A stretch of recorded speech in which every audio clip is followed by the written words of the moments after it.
மாம்பழத்தை சாப்பிட்டதுக்காக ஒரு பொண்ணுக்கு மரண தண்டனை கொடுத்துருக்காங்க. அந்த பொண்ணு தான் மாசாணி அம்மனா திரும்ப வராங்க. இந்த அம்மனுக்கு தான் மிளகாயை அரைச்சி பூசி நேர்த்திகரன் செய்றாங்க. ஒரு நாள் என்ன நடக்குன்னா, தாரகன் தாரணி அப்படின்னு 2 பேர் யானை வியாபாரியா அந்த ஊருக்கு வராங்க வெளியூர்ல இருந்து. அப்ப அந்த பெண் தாரணி என்ன பண்ணலாம், அங்க இருக்கிற ஆத்துல குளிச்சிட்டு இருக்காங்க. அந்த மரமும் ஆத்துக்கு பக்கத்துல தான் இருந்திருக்கு. ஸோ அங்க இருந்த ஒரு மாம்பழம் கீழே விழுந்த அந்த ஆத்து வழியா அந்த பொண்ணோட கைக்கு போகுது. அந்த பொண் அந்த மாம்பழத்தை எடுத்து சுவைச்சிடுறாங்க.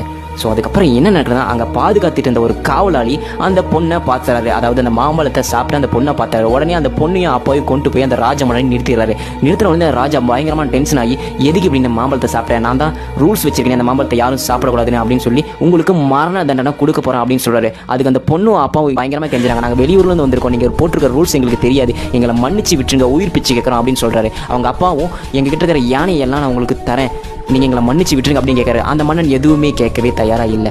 அதே மாதிரியே மரண தண்டனை அந்த பொண்ணுக்கு கொடுக்க முடிவு பண்ணிடுறாங்க. அந்த பொண்ணு